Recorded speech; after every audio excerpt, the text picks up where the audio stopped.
It is said that in a universe ruled by unstoppable aliens, beings capable of harnessing incredibly advanced technology and manipulating black holes at will, entire galaxies can be obliterated in an instant.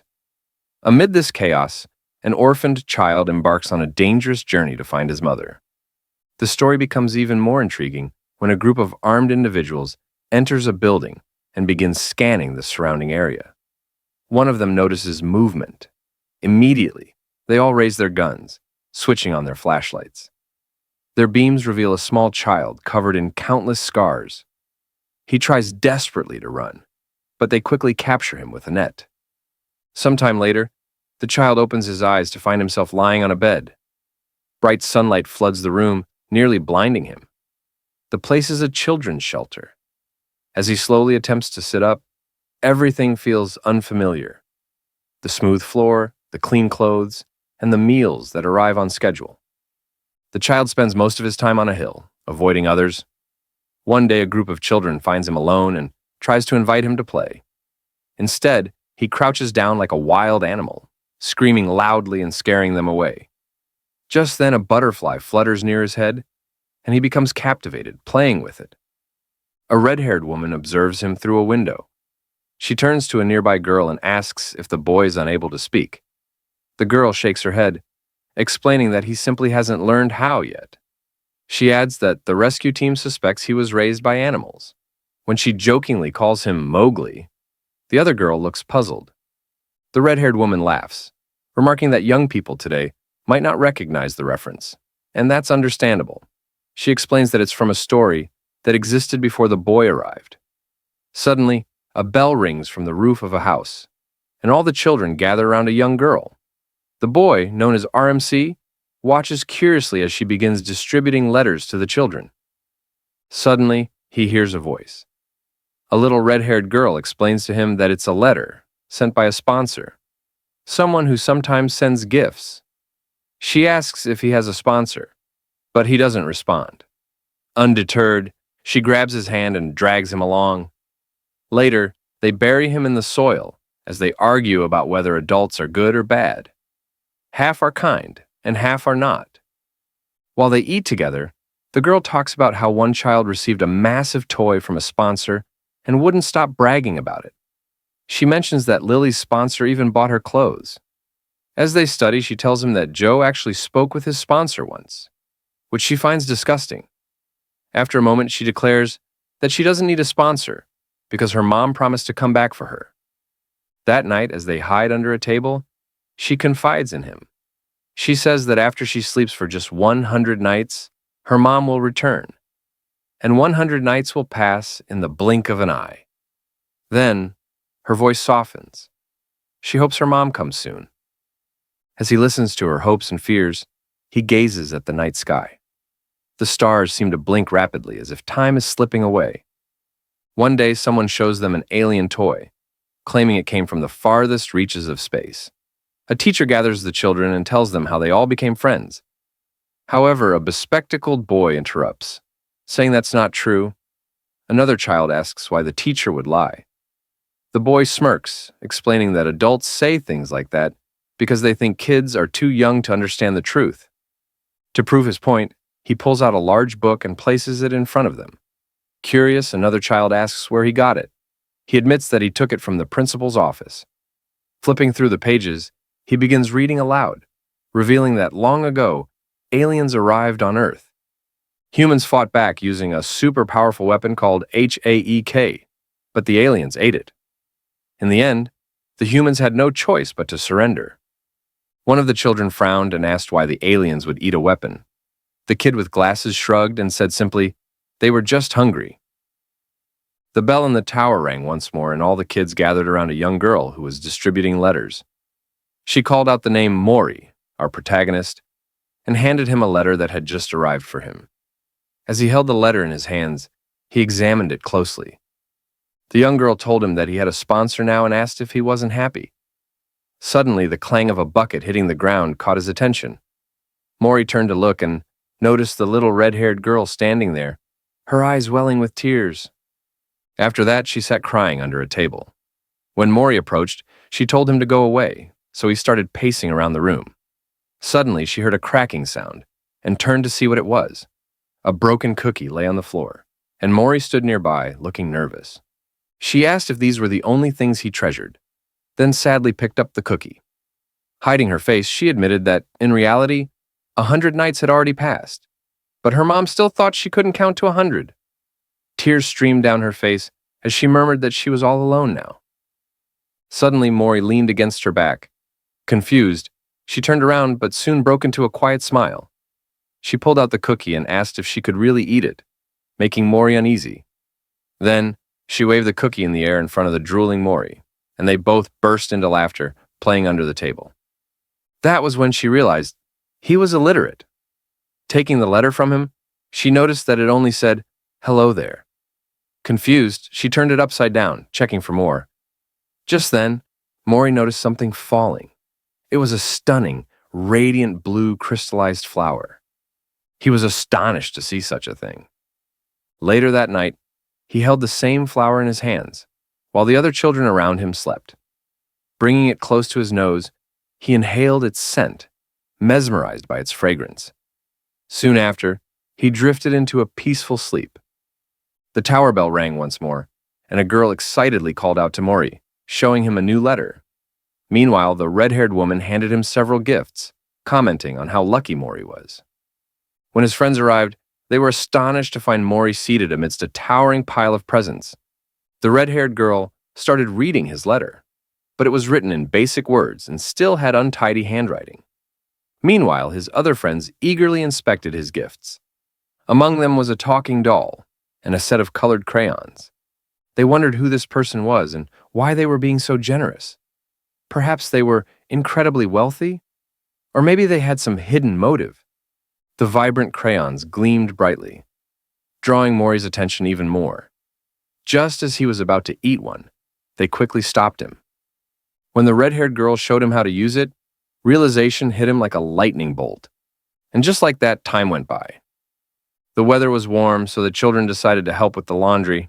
They eagerly rolled up their pants and began washing the clothes with their tiny feet, some even turning it into a playful game. Perplexed, the red-haired girl wondered what was so fascinating about it. As Mory stepped on the clothes, little colorful bubbles formed, making him even more excited, until he suddenly slipped and tumbled into the bucket. Someone called out to the red-haired girl, just as she warned Mory not to step too hard. Before she could react, she heard her name being called.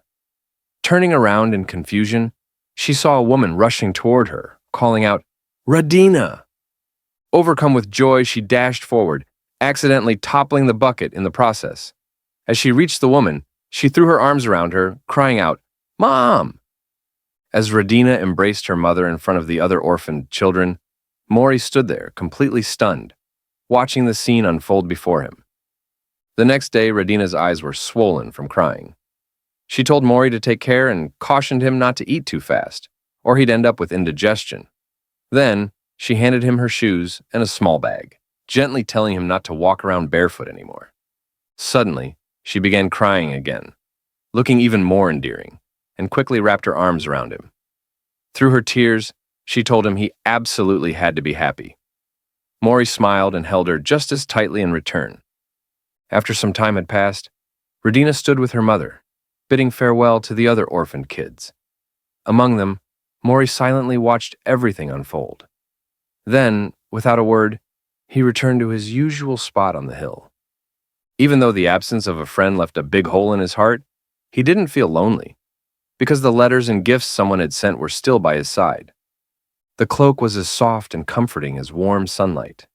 The colorful crayons and talking doll brought him so much joy, and the kind letters carried the gentle scent of fragrant wildflowers. As Mory breathed in the delicate scent of the flowers and the letter, memories began to surface. He recalled the time when his friends eagerly speculated about the sender's identity. In that moment, the image of Radina's joyful face filled his mind. Then Mory pondered, could this person be his mother?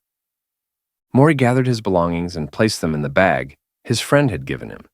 He glanced back one last time and bid farewell to the orphanage in the distance. As he took his first steps, he noticed a railway ahead.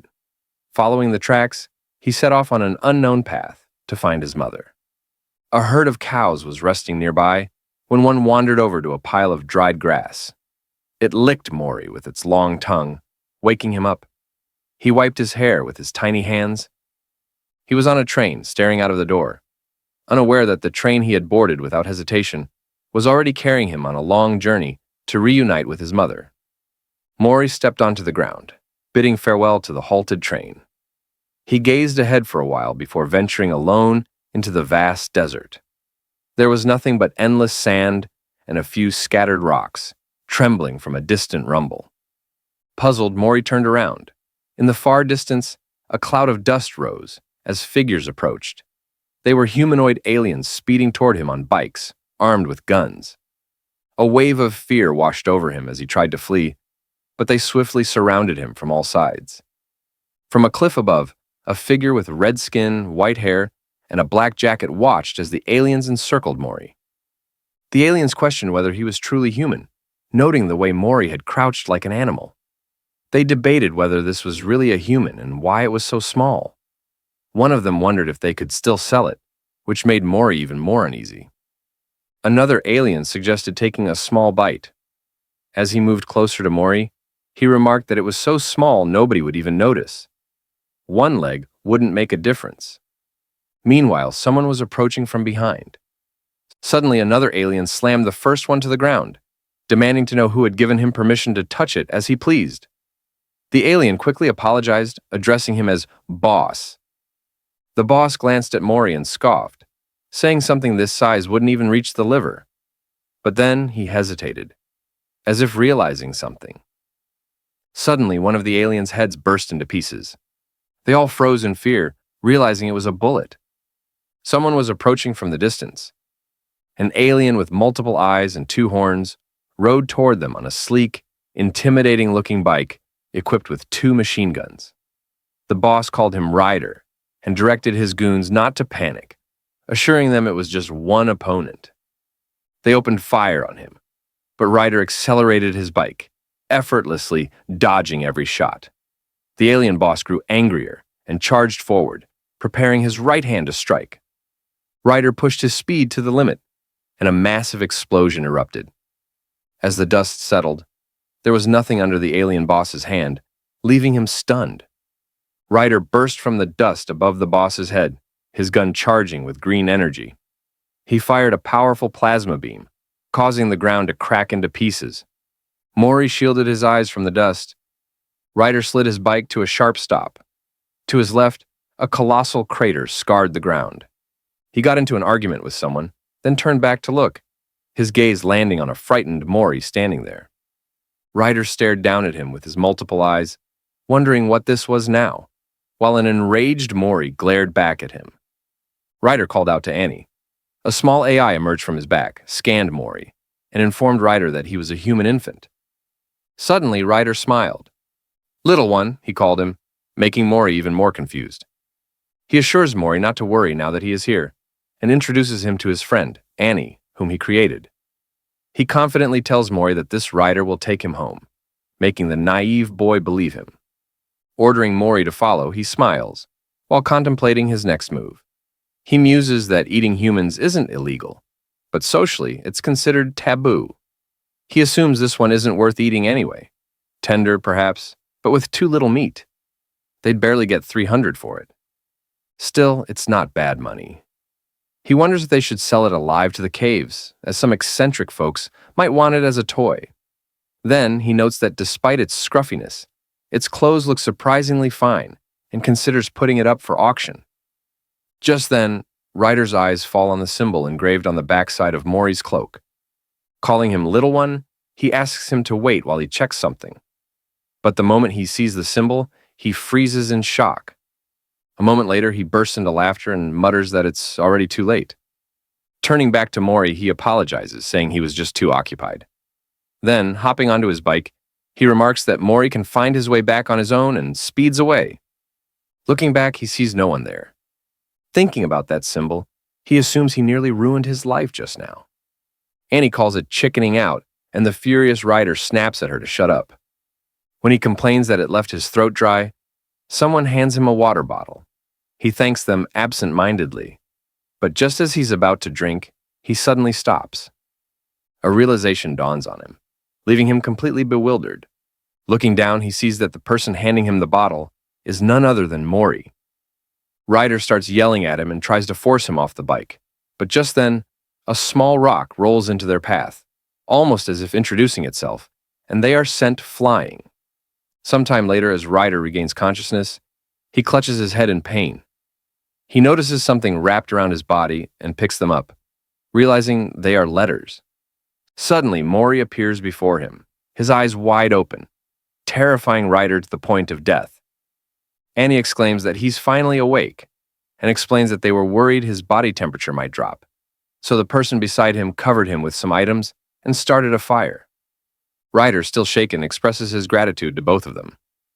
Annie says he needs some rehydration, and Ryder, still dazed, decides to drink some water. Mory hastily rushes off and returns with a water bottle, but a smiling rock gets in his way, causing him to spill the entire contents onto the Ryder's face. The Ryder ends up completely drenched. Realizing his blunder, Mory quickly searches through his small bag for something. Meanwhile, the Ryder watches him closely as he peacefully sorts through his belongings. That's when he notices the symbol, and suddenly, all his doubts become clear. It was Patch, one of the 7 fingers of the beginning and end of the universe. Only the owner of the patch, and those they personally permit, can bear this symbol. To carelessly threaten others with it is like hastening one's own death. The Ryder grows uneasy and instinctively checks his throat. However, he reasons that a human who seems somewhat deficient, yet has a symbol engraved on most of their belongings, along with costly paper worth a month's food budget and letters filled with affection. This can only mean one thing.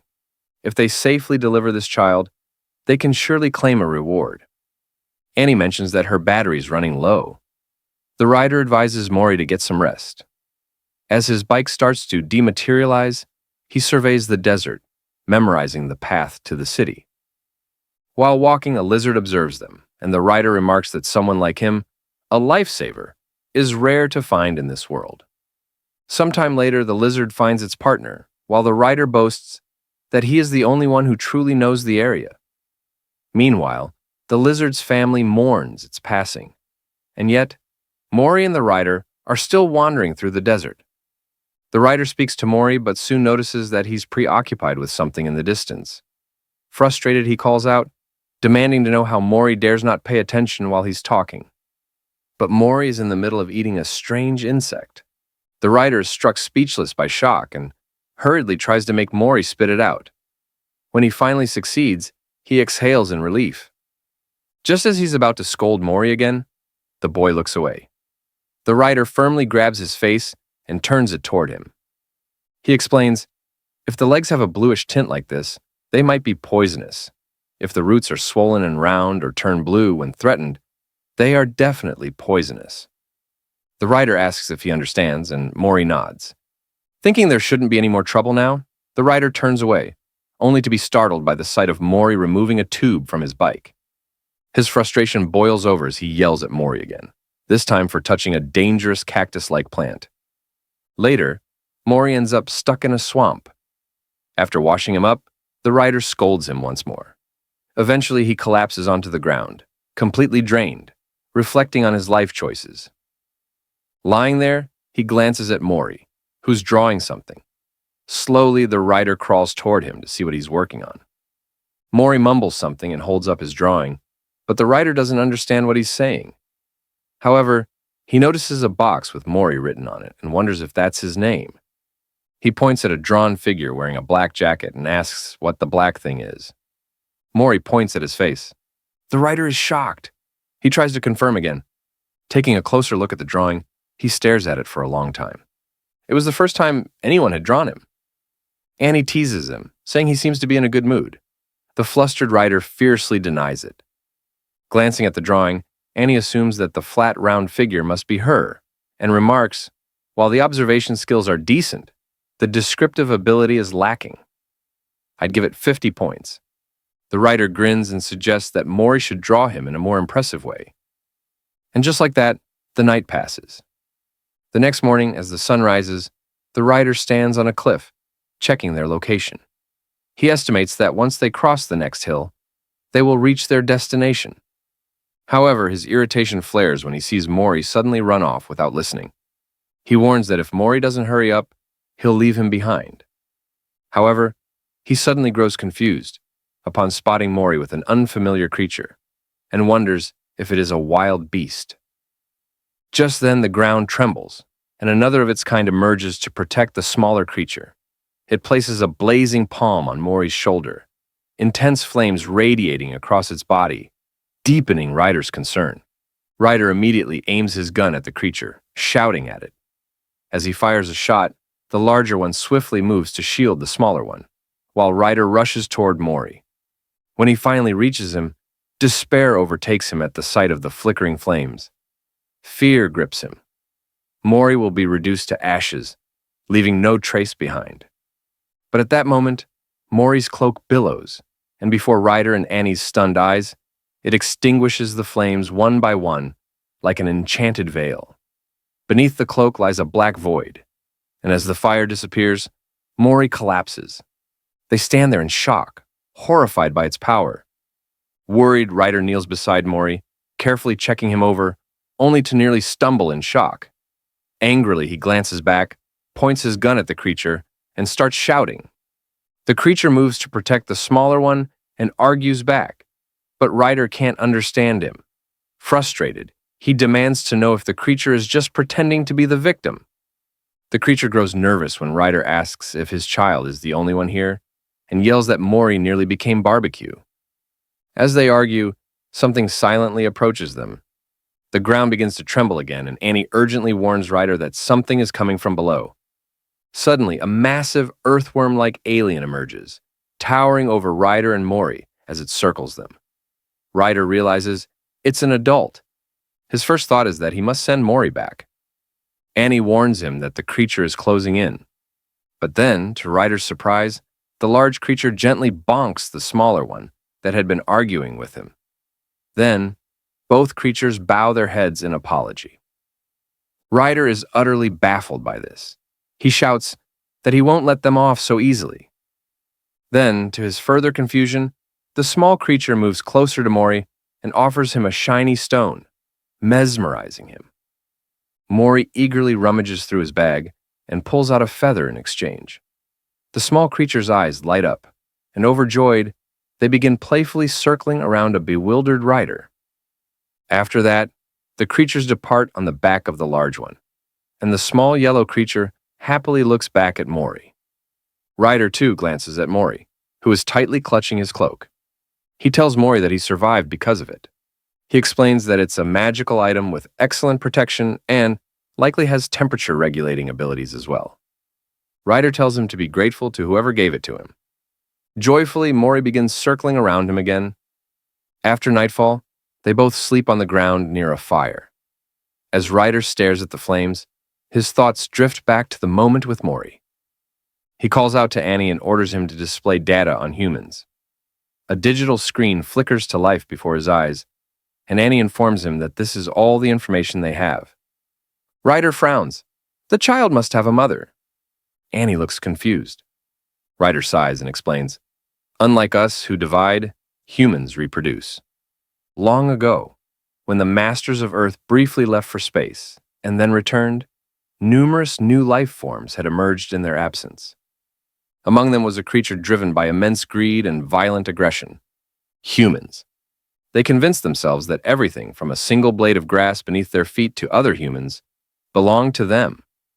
Over time, their population gradually dwindled and eventually disappeared. Seeing how things turned out, Ryder assumes the powerful ones didn't care much about their offspring. He glances at Mory, who is peacefully asleep. Moving closer, he examines Mory's tiny hands. Mory unconsciously grasps his thumb while resting near Ryder and smiles adorably, captivating him with his charm. When Ryder playfully pokes Mory's cheek, Mory shifts away, making the moment even more delightful for him. Elsewhere, someone remarks that the forest surrounding the shelter is completely biodetected, adding that they couldn't have missed it and speculating that it's probably because of the cloak. An alien with 4 eyes responds that he will find it without fail. Meanwhile, Ryder continues playing with Mory, completely unaware of what's happening. The next day, Mory is still asleep when he slowly opens his eyes and finds himself in a vibrant meadow. He gets to his feet and looks around, his eyes widening in awe at its breathtaking beauty. But then he blinks and slowly opens his eyes again. It was all a dream. In reality, he is traveling with Ryder on his bike. Ryder tells Mory to take a look and points out the stunning view of the city. In the heart of the bustling market, Mory gazes up, noticing the unusual architecture and unfamiliar people wandering about. Suddenly, a loud scream echoes through the air, making them both alert. They spot some aliens mesmerized by Mory's cuteness. The aliens surround him, showering him with praises, which only makes Mory more nervous. Ryder quickly pulls Mory away and yells, demanding if they have any idea how much it cost. He then declares that if they want to see him, they must pay, successfully driving them away. Ryder lets out a sigh, realizing Mory draws even more attention than he expected. As he steps into an area filled with peculiar aliens, his frustration grows when some of them take an interest in Mory. They ask if he is the child's owner and whether they may touch him. An alien with yellow hair and 2 horns approaches, demanding to know what's going on. Ryder addresses him as Valentine. Curious about Ryder's intentions, Valentine asks when he decided to raise a human. Ryder firmly responds that Mory is not food and warns him against getting any strange ideas. Amused, Valentine laughs and remarks that no one eats humans these days, calling it barbaric. Ryder then presents one of Mory's letters and asks if he has seen the symbol before. Valentine is taken aback and asserts that the symbol serves as his payment. He recalls encountering it once during a trade negotiation, most likely in the city. A nervous Ryder asks if this is their home, and Valentine confirms it. He gestures toward Mory's black hair, noting that the man he bargained with had black hair as well. Ryder questions why they would come here, to which Valentine cryptically responds that there is a reason for it. Ryder then tries to purchase some parts for his bike, leading to a heated bargaining session where they shout back and forth. Meanwhile, Mory and Annie play together. In the end, Valentine offers a price of 42 and firmly states that he cannot go any lower. Ryder dumps all his belongings on the ground, and Annie suggests selling a battery with 70% charge remaining. However, Ryder insists that it would be a waste to do so. Annie suggests selling Mory's letters, but Ryder scoffs, asking if she expects him to starve to death. He then notices the yellow stone given to him by that creature and shows it to Valentine, asking how much it would sell for, making Mory anxious. Valentine recognizes it as a Thomas stone and suddenly smashes it into pieces on the table. Mory, furious, tries to attack him, but Ryder holds him back. Valentine tells them to take a closer look as the shattered stone begins to tremble. They both stare in shock as it restores itself. Valentine explains that because it absorbs light, it glows at night. Ryder asks if it is valuable, but Valentine replies that it has become so common lately that it's practically worthless. As Ryder drops the stone, Mory tries to catch it, but it rolls away. He follows it, weaving through a crowd of aliens. Just as he reaches for the stone, a strange black hand grabs it at the same time. Confused, Mory looks up and spots a sinister-looking alien with 4 hands. The alien eerily mutters, "Very cute," and moves toward Mory, prompting him to run. Suddenly, the alien grabs Mory by the collar and stuffs him into a strange space beneath his clothes. As Mory tumbles inside, the alien briefly checks on him before sealing the entrance and scanning his surroundings to avoid suspicion. Meanwhile, trapped in the darkness, Mory desperately bangs against the enclosure, making noise and calling for help. While Ryder's chatting with Valentine, he begins to worry and looks around for Mory. Suddenly, he notices something unusual, an alien trying to slip away quietly, as if avoiding attention. Just before leaving, the alien glances back at Ryder with a nervous look in its eyes, deepening Ryder's suspicion. Ryder chases after him and tries to stop him, but the alien slips into the main street, blending in with the crowd. Ryder keeps pursuing him while instructing Annie to scan the area. Just as Ryder reaches out to grab him, The alien leaps off the bridge. Ryder looks down and sees the alien landing on another bridge below. The alien glances back at Ryder, who angrily shouts at him as Annie reports that a life form with a temperature of 36.8 degrees Celsius has been detected in the alien's pocket. Ryder tells Annie he needs to get ahead and cut them off. He sprints in the same direction as the alien, while Annie follows from the other side, scanning the town and generating a virtual map. Analyzing the data on her digital screens, Annie calculates 14 possible routes. Based on the alien's speed and direction, she determines that Route 2 is the most likely path, and begins guiding Ryder, who quickly ascends the stairs ahead. Meanwhile, the alien searches for a hiding spot, as Ryder pushes himself to run at full speed. Annie directs him toward the bridge on the left, just as the alien makes a U-turn. A female alien proudly showcases her masterpiece to a group of kids, when Ryder suddenly dashes past, completely wrecking it. She struggles to hold back tears as he keeps running. As the alien tries to escape, Annie approaches from the opposite direction.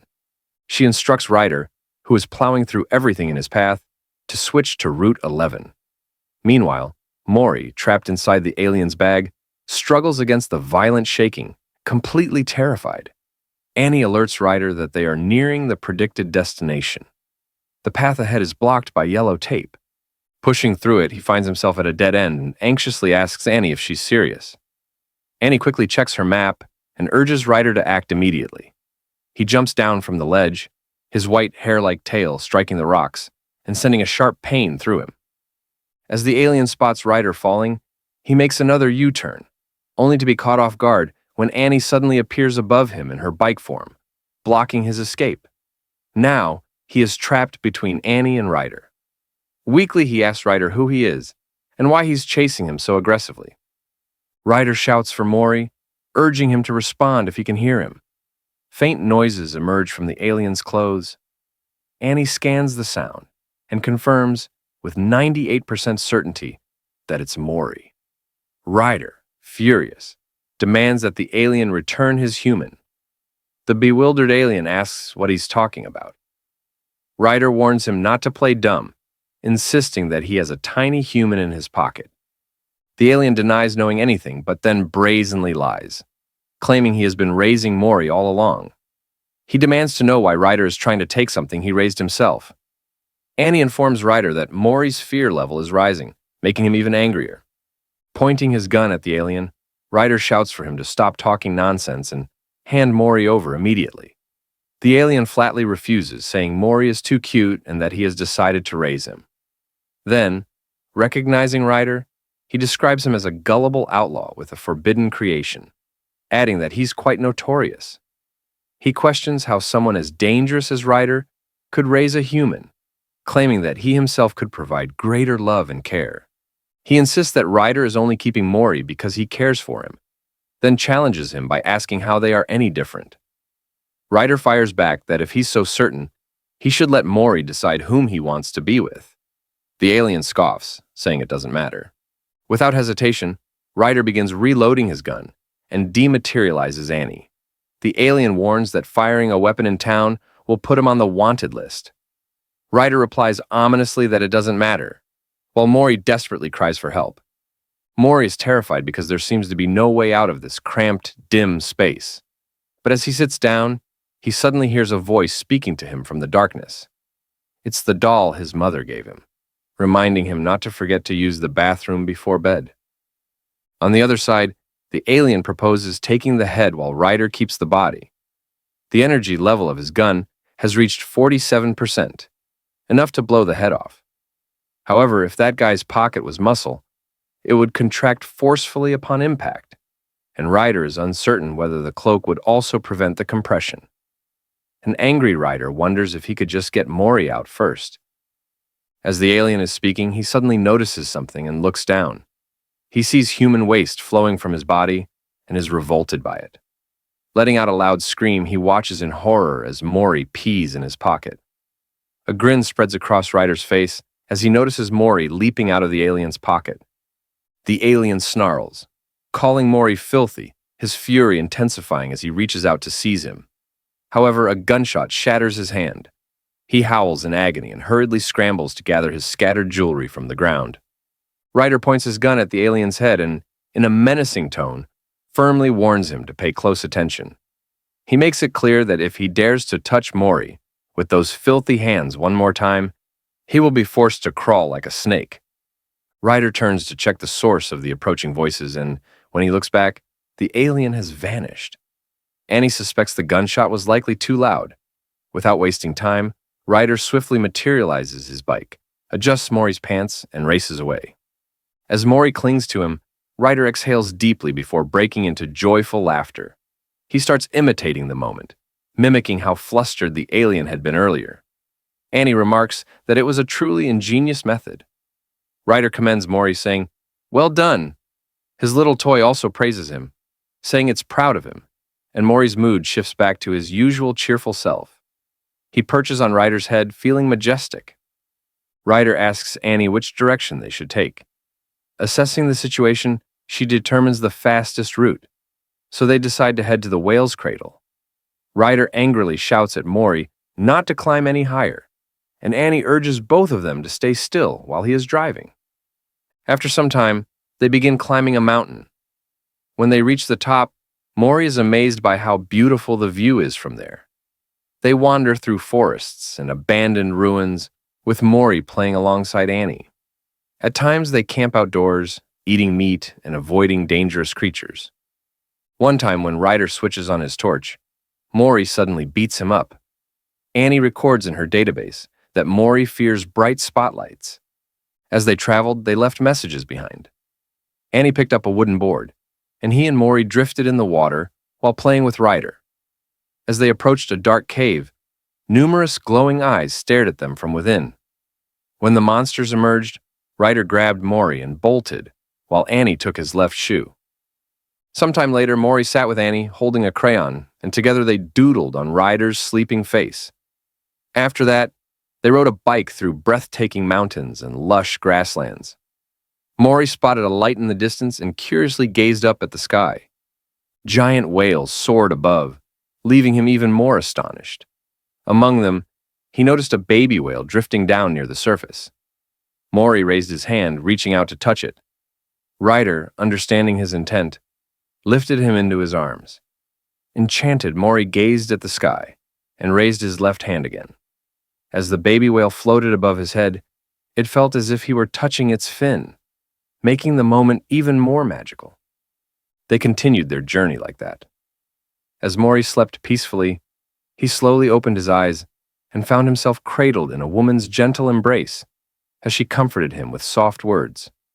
He closed his eyes and drifted back into sleep. When he woke again, he was wrapped in a jacket. Ryder looked down at him, noticing he was awake. Ryder blamed Annie for it, but Annie insisted she was just being cautious. She told him that if he was unsatisfied, he should drive himself. Ryder refused, saying autonomous driving was a luxury. Annie mocked him, asking if he was incapable of doing anything without her. Annoyed, Ryder reminded her that he was the one who created her. Ryder stopped his bike in front of a breathtaking, snow-covered mountain and remarked that this place hadn't changed. Annie suggested they move quietly from here. Ryder reminded her that they had seen them stirring at night, and assumed that if those guys woke up and broke their legs, they'd be forced to take the long way around. Ryder decided to show Mory something incredible. Annie questioned whether he was over-equipped and wondered if Mory could even walk. She thought it was unnecessary since Mory had that ultra-defensive cloak. Ryder responded that they could never be too sure what might happen. Besides, wouldn't it be fun to roll Mory up into a ball? Annie called it abuse. As Ryder tried to convince a bewildered Mory, Annie noticed something in the distant snowy mountains. She began scanning the area and urgently called out to Ryder, warning him of a fast-approaching presence. He wondered if they were hunters sent from town. Ryder was stunned when Annie calculated their speed at approximately 491 kilometers per hour. He focused ahead, trying to spot who was approaching.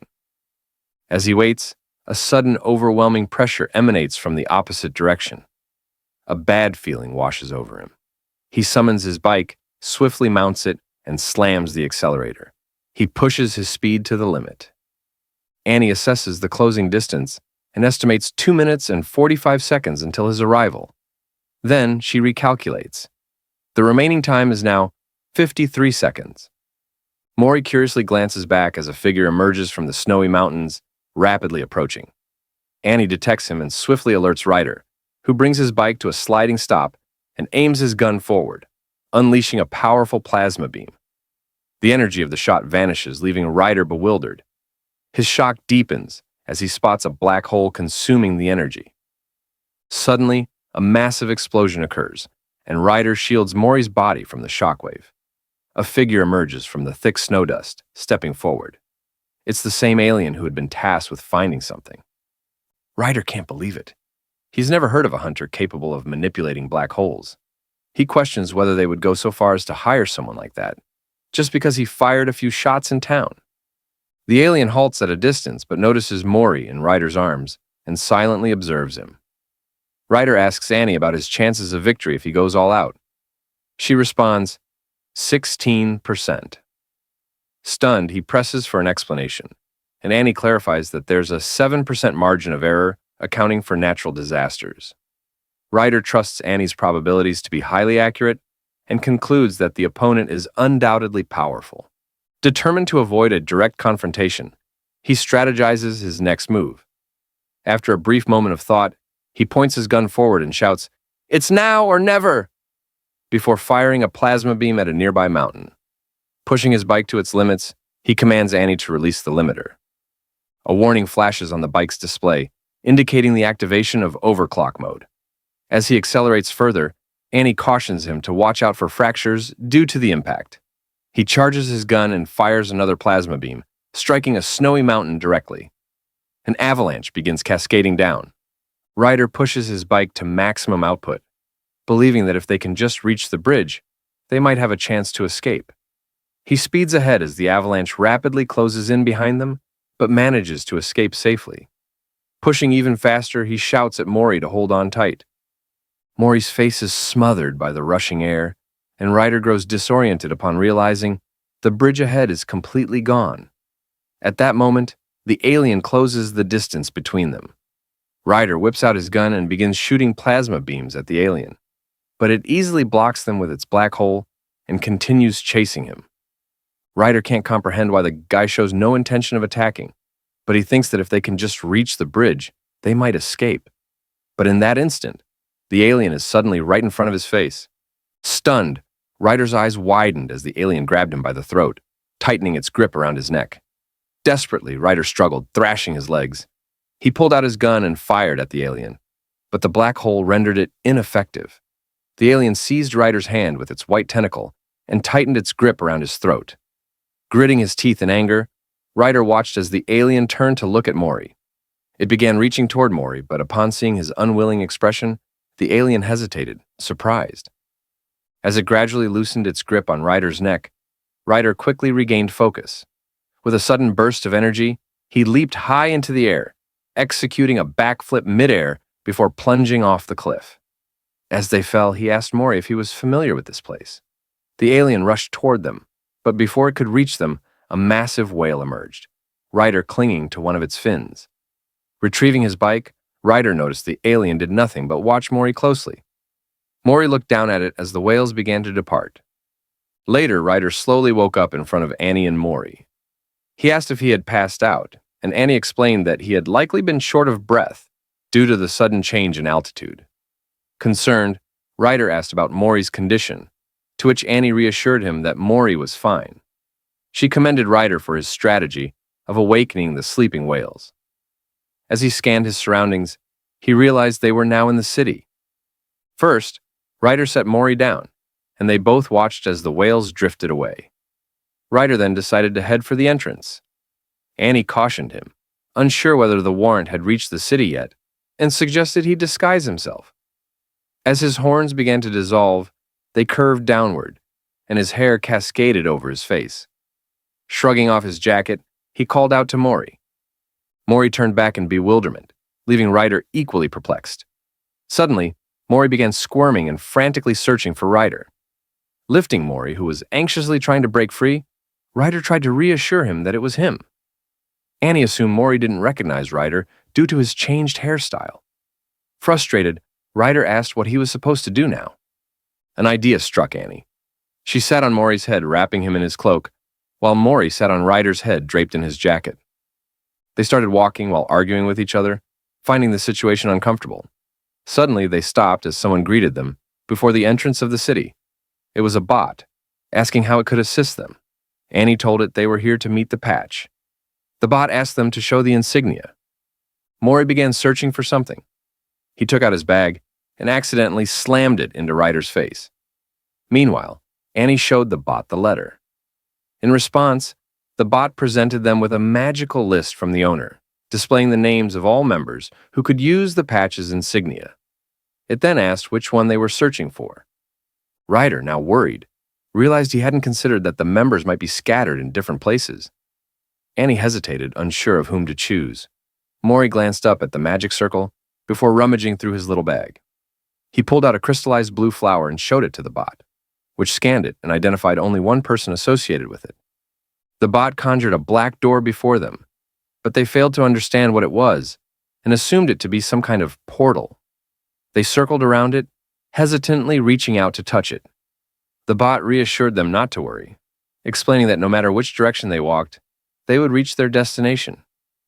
Annie thanked it. Ryder was the first to cautiously extend his hand into the portal before stepping through.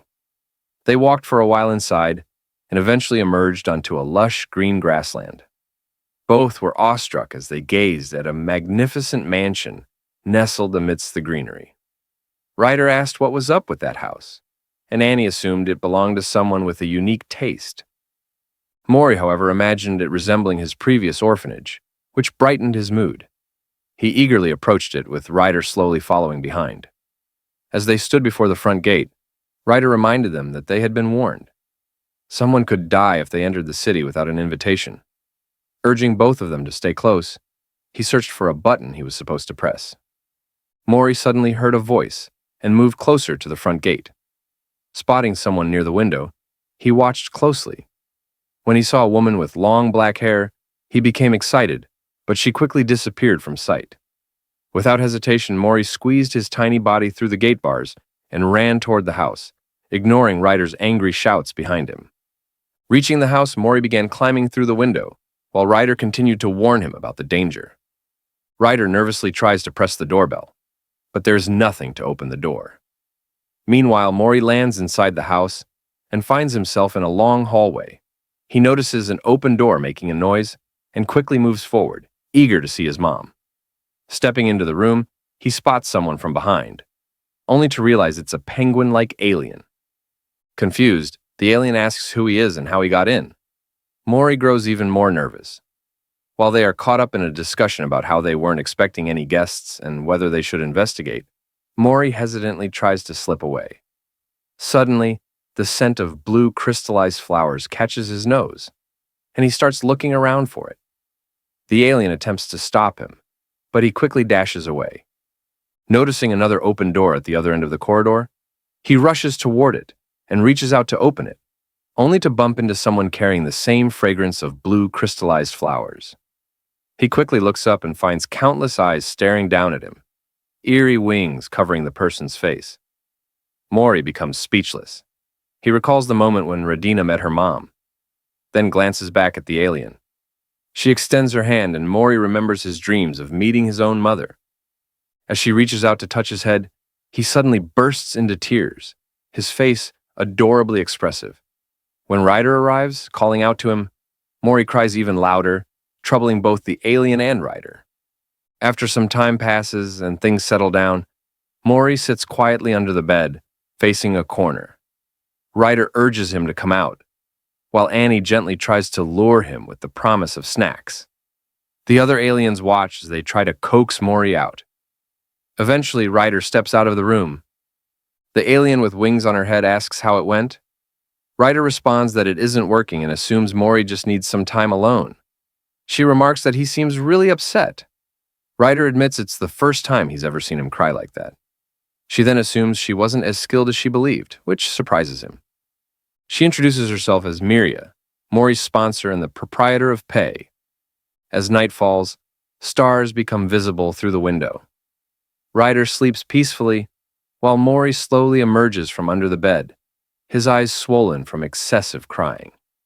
He looks at Annie, who is recharging, then at Ryder, who remains asleep. Climbing onto the bed, he firmly slaps Ryder's face. The drowsy Ryder groggily tells him not to do that. Mory shoots him a glare, then peers out through the door. He finds the corridor filled with moonlight and slowly begins to crawl ahead, while someone watches him from a corner. As he steps into the kitchen, he carefully tries to stand while looking ahead and notices some fruit on a shelf. He remembers Ryder suggesting he try those delicious fruits, but they are out of reach.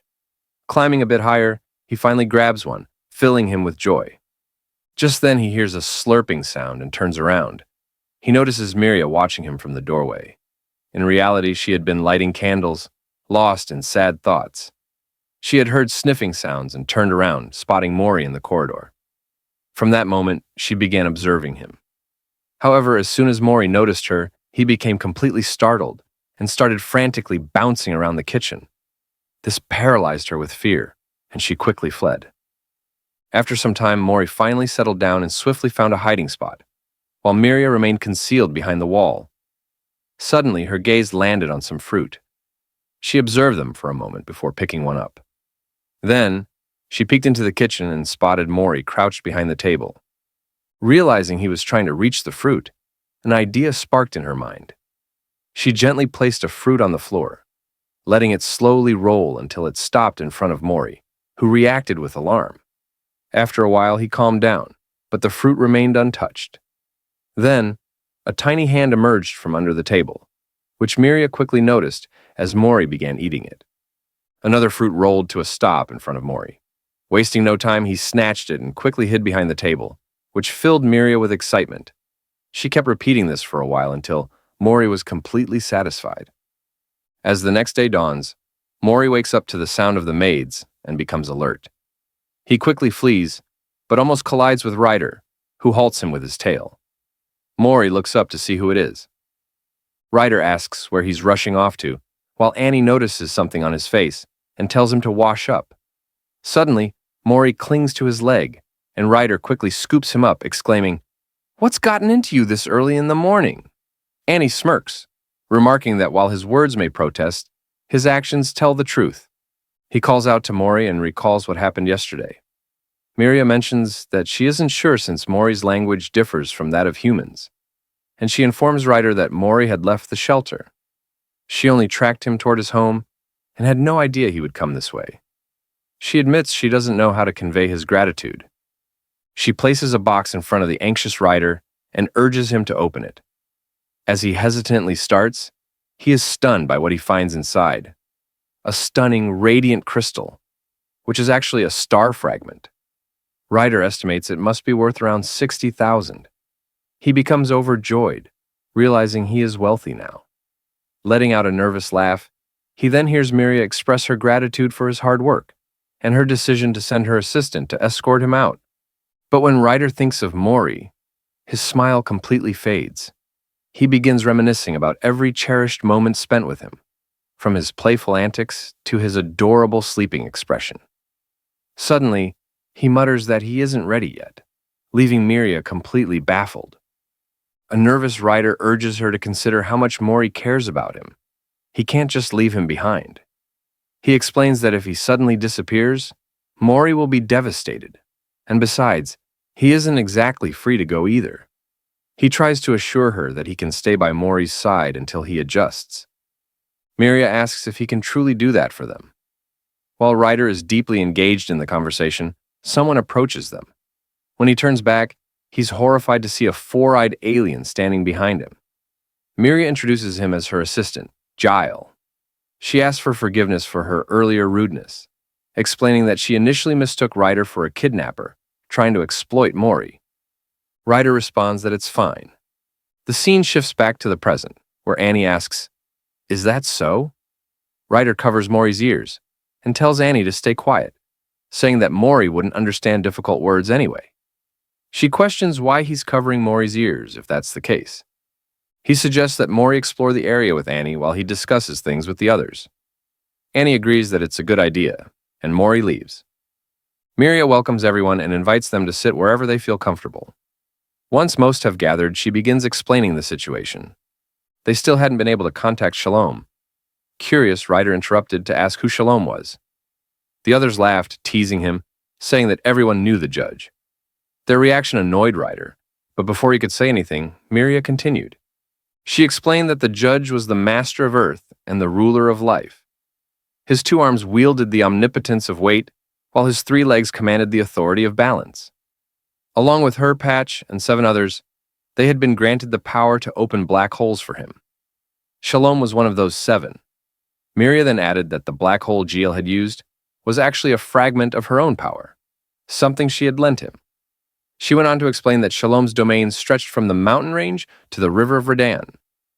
Finally, she pointed out that the shelter where Mory had stayed was located in this very forest. It was all under Shalom's authority, so they had to communicate through him, even when Mory vanished. She assumed they couldn't reach Shalom from the shelter, and also hadn't received the usual newsletter about Mory for several weeks, which was why they had been delayed in searching for him. One of them reassured the group, saying it was probably nothing serious, as Shalom was an exceptionally busy person. These days, once he drifted into sleep, it was difficult to meet him. Miria decided to continue sending messages since they had no idea what was happening. She then instructed Ryder to stay with Mory and not to move until they contacted Shalom. He responded, "Understood." Beside him, the maid rose ominously and asked if they should begin the real meeting. Ryder wondered what that meant. She then took out some tiny tableware and displayed it, leaving Ryder completely baffled, especially by its size. Ryder asked, "What is this?" She answered, "It's Mory's personal tableware, which I crafted yesterday." Ryder exclaimed, "How am I supposed to eat with this?" She replied, "Mory is incredibly small, only as big as a finger." Ryder, still incredulous, questioned if Mory was some kind of ant, while the others tried to calm him down. Another maid approached Ryder, saying she had anticipated this and had made plenty of tableware. She then led them to a giant bed, explaining that Mory liked staying underneath it, where he could even split 40 times. The others eagerly showed Ryder the things they had made for Mory. Ryder silently chuckled, thinking they were really getting excited. Meanwhile, Mory was with Annie, who was showing him around the house. Occasionally, Mory would draw on the floor and glance out the window. Then, they played in the kitchen. Afterward, Mory pointed at various objects while Annie told him what they were. Suddenly, he pointed at something strange that Annie didn't recognize. Mory attempted to climb onto it, assuming it was leftover material from a previous project. Once on the table, he carefully examined the drawings. Annie recognized them as handmade items and told Mory she was referring to his cloak. As he gazed at the drawings, memories of the gifts sent to his orphanage resurfaced. He gently touches the sketch with his tiny hands, envisioning Miria working on these creations, which makes him deeply understand her feelings. Someone arrives and calls out to Mory. It is the maid, explaining how much effort they put into stopping Miss Miria from leaving to search for him. She asks what they had been doing, and Annie replies that they were exploring the mansion. Noticing Mory fidgeting with his bag, the maid asks if they liked it.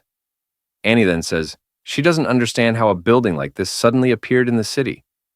The maid explains that this is a villa Miss Miria built herself, because she wanted to understand Mory. Mory and Annie step out of the room just as Miria passes through the corridor. Mory locks eyes with her. The moment she notices him, he panics and bolts away, leaving her disheartened. Ryder catches the moment and takes note of it. He mulls it over, and after a day passes, he finally speaks up, saying it would be best if they became friends. Miria's face lights up as she says, "That would be wonderful."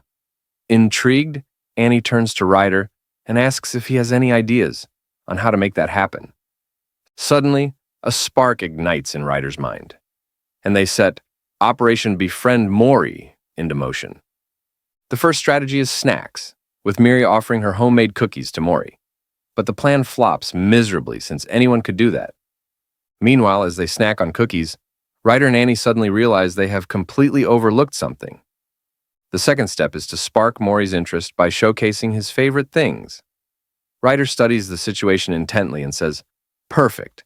while Miria boldly stitches all of Mory's treasured items onto her outfit. Annie suddenly recalls seeing something similar in one of Mory's drawings. Following Ryder's plan, she casually strolls past him. As Miria approaches, Mory glances back at her and instantly shifts into his unusual state. She quickly apologizes, reassuring him that she'll return everything right away. The third step is to create a sense of familiarity using a bike. Ryder is convinced that Mory likes him, so doubling the effect will make an even bigger impact. Annie brings out the bike and Ryder eagerly starts teaching Miria how to ride it. But with one reckless twist of the accelerator, the bike rockets forward, leaving Ryder barely hanging on while Mory bolts in the opposite direction. Annie smirks, casually mentioning that she's the one doing most of the driving these days, only adding fuel to Ryder's frustration. The fourth step is to recreate the moment Ryder first formed his friendship. Handing Miria his clothes, he explains that the other guy has agreed to play the villain, so when danger strikes, she can swoop in and save the day. A dark shadow looms over Mory as Giles suddenly steps forward. Ryder urges Miria that this is her chance, and she quickly swings the door open, only to freeze in shock. Mory has already taken Giles down. Ryder storms in, furious at the betrayal, shouting that they had agreed on bullying. They try again and again, but every attempt ends in failure. As the night deepened, rain poured outside, filling the air with a steady rhythm. Mory slept peacefully on the bed, lost in his dreams, until a haunting memory surfaced, pulling him into a nightmare. He jolted awake, his breath unsteady. Glancing around the dark room, he found himself alone, but the fear in his eyes was undeniable. As he sat there, a sudden bolt of lightning split the sky, its sharp crack sending shockwaves through the air. Mory jolted upright, his body tensing as fear took hold. Pressing himself into a corner, he stood frozen before slowly inching toward the door, cautiously pushing it open in search of someone. Meanwhile, Ryder remained completely absorbed in his latest modification. He cautiously made his way down the dim corridor as rain hammered against the windows. His eyes darted around anxiously until he spotted a faint glow from an open door ahead. Moving stealthily, he peeked inside and saw Miria resting in a chair by the crackling fireplace, lost in deep sleep. As Mory crawled toward the warmth of the fire, his eyes landed on a paper lying on the floor. It was a report on child behavior observation, leaving him puzzled. As he inched closer to the fire, a sudden crack of lightning tore through the sky, startling him. In his panic, he instinctively leaped onto Miria, burying his face against her. Still lost in sleep, she wrapped her arms around him in a gentle embrace, completely catching Mory off guard. He cautiously lifted his gaze, realizing she was still asleep. Gradually, he relaxed, settling into the warmth as he hugged her back. A strange sensation stirred within him as memories flooded his mind. The gifts she had given him. It slowly dawned on him that she was like a mother to him. As time passed, Miria slowly blinked awake, wondering when she had fallen asleep. She decided to return to her room, but froze in surprise upon finding Mory nestled in her arms. Confused, she wondered why he was there and how long he had been. As she glanced around, she considered calling Ryder and Annie. Suddenly, Mory clung to her even tighter. She watched him silently, noticing how peacefully he rested in her embrace, and a deep blush crept onto her face. Nervously, she wrapped both arms around him, pulling him even closer. As time passed, morning arrived. Ryder stirred from his sleep, and Annie remarked, "Good work," before adding that it had taken longer than expected. Ryder responded that he had run it for quite a while back then. Deciding not to push himself too much for now, he continued walking. The passing workers greeted him, but their unusually excited reactions left him puzzled. They eagerly bombarded him with questions about his health. Suddenly, a letter arrived at their front door, and one of the workers grew anxious, too busy to retrieve it. Ryder reassured her that he'd handle it. She thanked him as he headed down to get it. Before he crouched at the doorstep, she reminded him to deliver it to Miria. As he picked up the letter, he realized it was a notice, informing people that he was dangerous. The words leave him completely speechless. Just then, Miria calls out to him, making him jump in surprise. Ryder quickly hides the mail and nervously comments that Miria seems to be in a great mood this morning. She asks if it's that obvious and wonders if he's free today by any chance. He replies that he has all the time in the world. She says that's perfect and mentions something about Mory's clothes. Ryder suddenly remembers that he's currently being hunted. Lost in thought, he realizes he was so shocked to see Mory crying that he completely forgot and absent-mindedly told her it was good.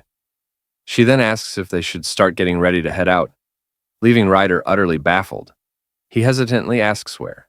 She casually replies, "To the center," making his situation even worse. His heart sinks as he asks if she means the city center, and she cheerfully confirms it without a second thought.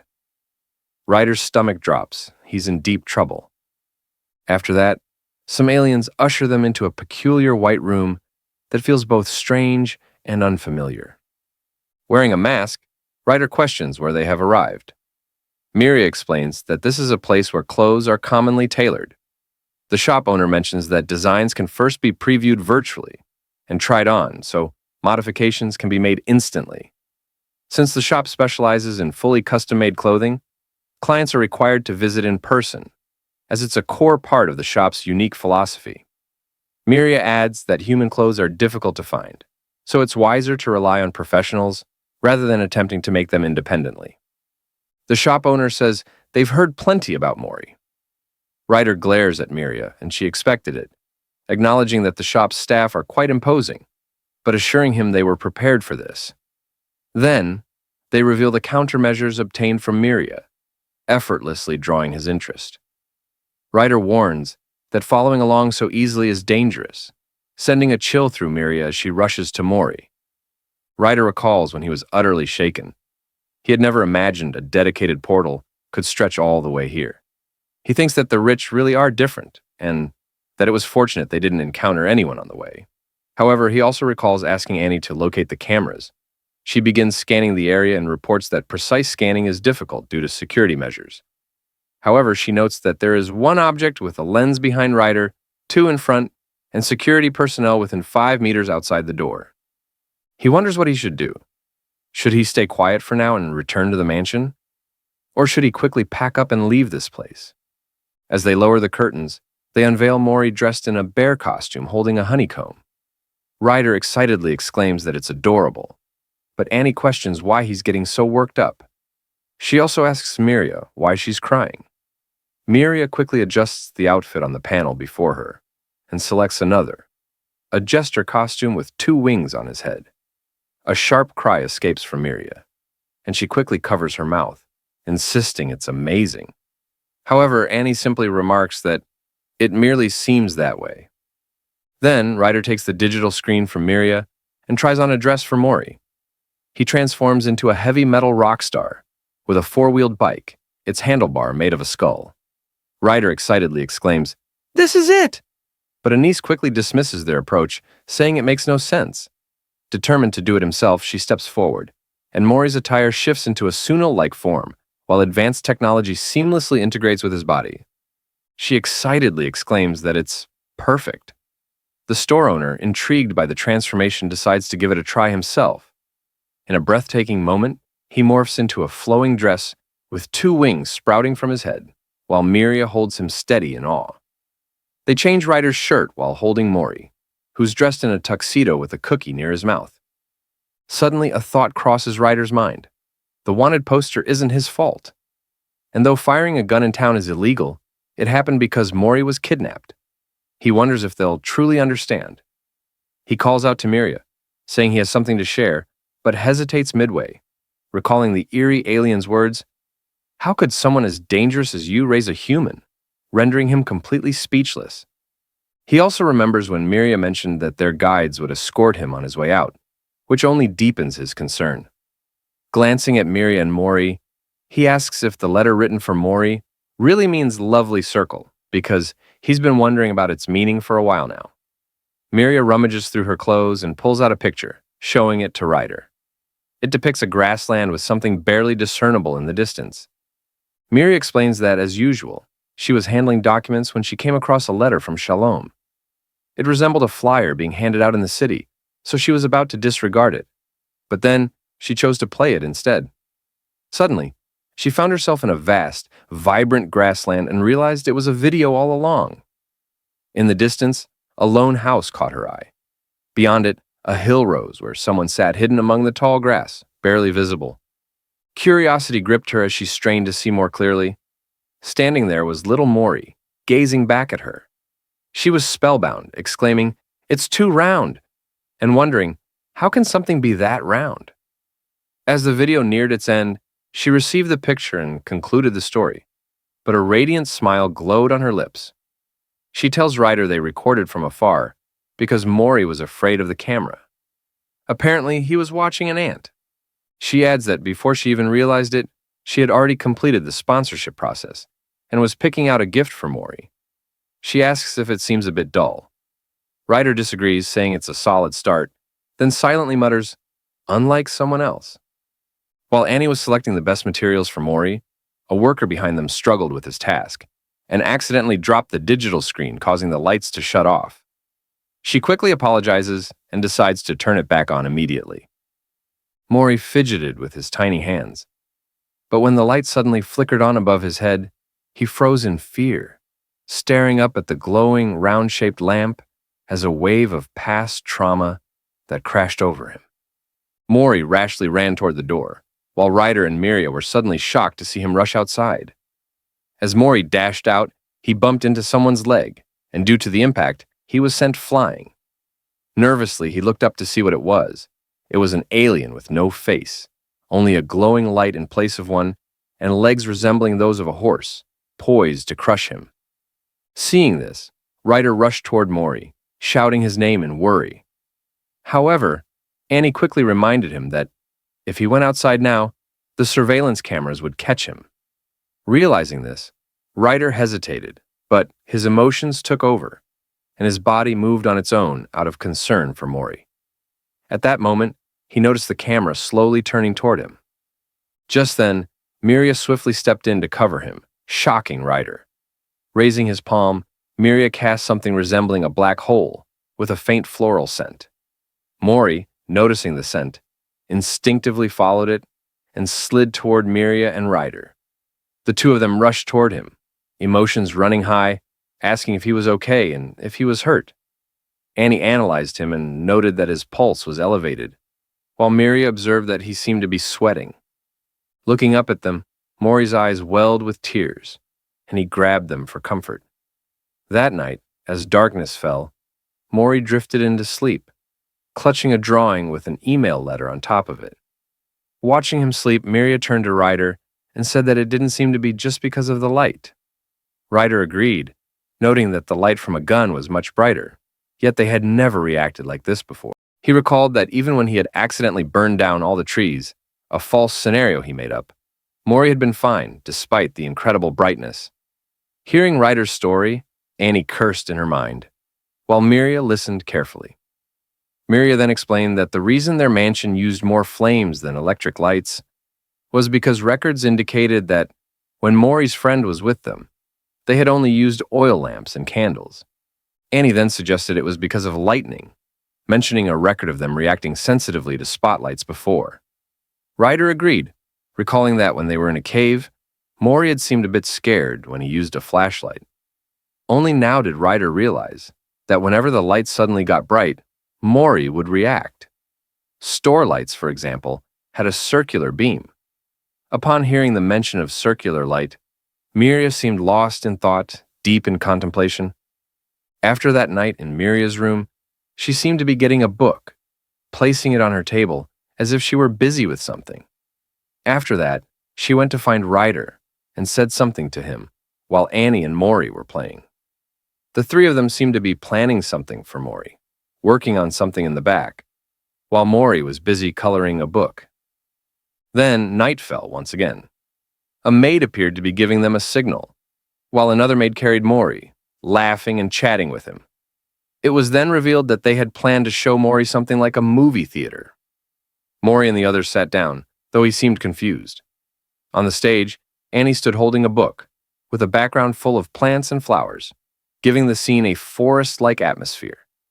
After a moment, Annie began to speak, saying, "Once upon a time, In a forest, there were 3 little pigs. As she continued the story, Mory became captivated, watching intently. Annie went on. A wolf lived there as well. Mory seemed to be enjoying it, and the others watched him fondly. The story continued, describing how the wolf secretly watched as the pigs decided to build their own houses. Ryder seemed happy watching Mory enjoy it. Then, a scene revealed how they had planned everything. Ryder had asked what a shadow play was, and Miria had explained that they would start with a square-shaped light beam and slowly transition it into a circular one, focusing it on the play. Mory seemed fascinated by it, as Miria and Ryder worked hard to make a good show for him, hoping to create pleasant memories. Just then, Annie was shocked to see the cover of the storybook. It had a drawing of Mory, with Miria and Ryder clashing playfully while laughing. At that moment, Annie remembered that, while they had been busy preparing, Mory had also been busy drawing. However, she hadn't expected that the book Mory had been drawing in was the actual storybook they were going to use. With no other choice, Annie decided to make up the story as she went along. She continued. Then, the little pigs decided to trust each other and work together, combining their construction budget and floor area ratio, with the expertise of builders who had built 3 houses. Hearing this, Miria and Ryder looked confused. Annie went on. They created an ultra-mega-amazing super alloy 4th house to fight against the wolf. As she said this with enthusiasm, Miria began sweating nervously, while Ryder, utterly baffled, shouted, "What kind of nonsense is that story?" The 2 of them started arguing, but then Mory suddenly opened his mouth and burst into laughter. They were surprised and captivated by his laughter, as neither Ryder nor Miria had expected it. They looked at each other, smiles forming on their faces, realizing they had done a good job. Seeing that their plan had worked and Mory was genuinely enjoying himself, they continued the story. Meanwhile, somewhere else, a dark figure was seen walking, ordering 2 guards to call Miria.